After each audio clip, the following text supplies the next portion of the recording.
Hello दोस्तों, welcome you all to everything at one. आज की इस वीडियो में आप सभी का स्वागत है। आज की वीडियो में हम बात करेंगे बांग्लादेश एयरफोर्स से जुड़ा हुआ एक बहुत ही महत्वपूर्ण टॉपिक के बारे में। तो क्या है ये पूरा मामला, सब कुछ जानेंगे आज की वीडियो में। तो चलिए बिना किसी देर करते हुए शुरू करते हैं आज का वीडियो।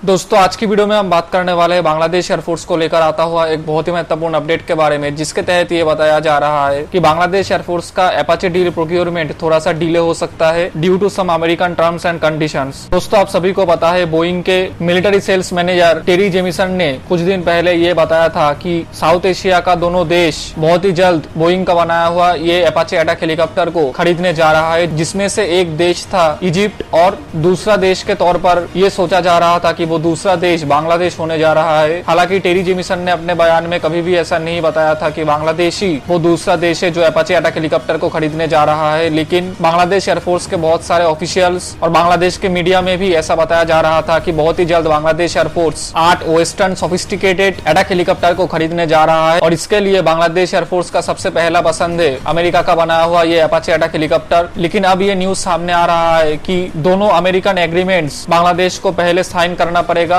अगर वो अपाचे A64 अटैक हेलीकॉप्टर को खरीदना चाहे तो। इसमें से पहला एग्रीमेंट है आक्सा और दूसरा है जेसोमिया। दोस्तों आक्सा एग्रीमेंट को लेकर बांग्लादेश की तरफ से कोई प्रॉब्लम नहीं है, क्योंकि ये सिर्फ एक लॉजिस्टिक्स एग्रीमेंट है जिसके तहत अमेरिका बांग्लादेश को और बांग्लादेश भी अमेरिका को जरूरत के समय लॉजिस्टिक्स सपोर्ट देगा। और लॉजिस्टिक्स का मतलब है खाना, कपड़ा, ये सब चीज जरूरत के समय एक दूसरे के मिलिट्री को सप्लाई करेगा। लेकिन जो दूसरा एग्रीमेंट है जिसका नाम है जेसोमिया, इसको लेकर थोड़ा सा प्रॉब्लम हो सकता है, क्योंकि इस एग्रीमेंट के तहत बांग्लादेश और अमेरिका दोनों देश एक दूसरे को बहुत सारे sensitive military intelligence information exchange करेगा और दूसरे देशों को प्रिवेंट करेगा एक दूसरे के मिलिट्री इंफॉर्मेशन जानने में। यानी कि मान लीजिए अगर बांग्लादेश ने अमेरिका से अपाचे हेलीकॉप्टर खरीदता है तो इस हेलीकॉप्टर का कोई भी टेक्नोलॉजी या फिर मिसाइल टेक्नोलॉजी या फिर ट्रेनिंग के बारे में कोई भी इंफॉर्मेशन रशिया या फिर चाइना बांग्लादेश से नहीं जान पाएगा। यानी कि बांग्लादेश इन देशों को इस हेलीकॉप्टर का कोई भी सेंसिटिव इंफॉर्मेशन सप्लाई तो करेगा ही नहीं, बल्कि अगर ये दोनों देश से कोई भी ऐसा अटेम्प्ट किया जाता है कि बांग्लादेश के अपाचे हेलीकॉप्टर का टेक्नोलॉजिकल इंफॉर्मेशन जाना जाए तो उसको भी बांग्लादेश को प्रिवेंट करना पड़ेगा। और ये दोनों एग्रीमेंट सिर्फ बांग्लादेश के लिए एप्लीकेबल नहीं है। जो भी देश अमेरिका से कोई भी सोफिस्टिकेटेड और एडवांस टेक्नोलॉजी से बनाया हुआ वेपन यानी कि fighter jet, helicopter, attack helicopter, इस तरह के डिफेंस इक्विपमेंट्स को खरीदना चाहता है तो उस देश को सबसे पहले ये दोनों एग्रीमेंट अमेरिका के साथ साइन करना पड़ेगा। नहीं तो अमेरिका कभी भी अपना बनाया हुआ कोई भी सोफिस्टिकेटेड डिफेंस इक्विपमेंट उस देश को नहीं बेचेगा। दोस्तों यहाँ पर महत्वपूर्ण बात यह है कि इंडिया ने भी अमेरिका के साथ ये दोनों एग्रीमेंट साइन किया था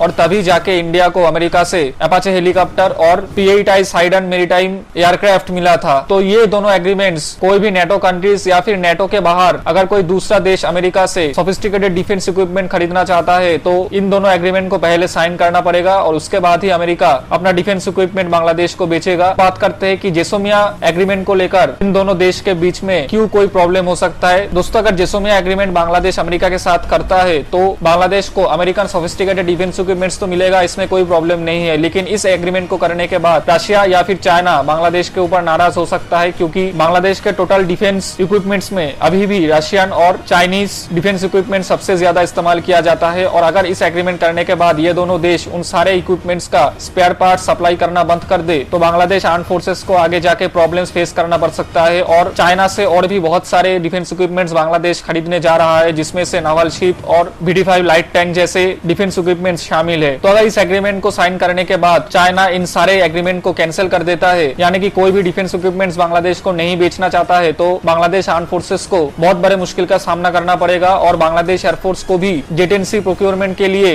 डिले फेस करना पड़ सकता है। लेकिन मैं आप सभी को यह बताना चाहता हूँ कि बांग्लादेश को इस सिचुएशन को थोड़ा सा स्मार्टली टैकल करना पड़ेगा। और मुझे ये लगता है कि अगर अपाचे हेलीकॉप्टर बांग्लादेश एयरफोर्स का सबसे पहला पसंद है तो अपाचे ही बांग्लादेश एयरफोर्स में शामिल होगा। हाँ, हो सकता है कि इसमें 1 या 2 साल डिले हो सकता है इन सारे एग्रीमेंट्स को साइन करने में, लेकिन अभी बहुत ही जल्द बांग्लादेश को ये अपाचे हेलीकॉप्टर नहीं मिलने वाला है, क्योंकि जो दूसरा देश का नाम बताया जा रहा था वो बांग्लादेश नहीं बल्कि फिलीपींस है। और इस बात को अमेरिका की तरफ से भी कंफर्म किया गया है कि वो फिलीपींस को अपाचे हेलीकॉप्टर्स बेचने जा रहे हैं। दोस्तों बहुत सारे मीडिया सोर्सेज से ऐसा बताया जा रहा है कि बांग्लादेश एयरफोर्स का अपाचे प्रोक्योरमेंट डील कैंसिल हो चुका है, जबकि ऐसा बिल्कुल भी नहीं है। मैं आप सभी को बताना चाहता हूँ कि बांग्लादेश एयरफोर्स ऑफिशियली कभी भी ऐसा नहीं बताया है कि वो अपाचे हेलीकॉप्टर को बिल्कुल नहीं खरीदेंगे, जबकि मुझे ये लगता है कि अगर अपाचे हेलीकॉप्टर बांग्लादेश एयरफोर्स का पहला पसंद है तो चाहे 1 या 2 साल डिले हो, लेकिन अपाचे ही बांग्लादेश एयरफोर्स में शामिल होगा, इसमें कोई शक नहीं है। तो यही था आज का ये पूरा वीडियो। अगर आपको वीडियो अच्छा लगा तो प्लीज इसको लाइक कीजिए, अपने दोस्तों के साथ ज्यादा से ज्यादा शेयर कीजिए और हमारे चैनल को सब्सक्राइब कीजिए। और इस पूरे मामले में आपका क्या कहना है वो नीचे कमेंट बॉक्स में कमेंट करके बताइए, और ये वीडियो आपको कैसा लगा वो भी नीचे कमेंट बॉक्स में कमेंट करके बताइए, क्योंकि आपका फीडबैक हमारे लिए बहुत ही ज्यादा महत्वपूर्ण है। तो इस वीडियो के लिए इतना ही, मिलेंगे अगले वीडियो में, तब तक के लिए धन्यवाद।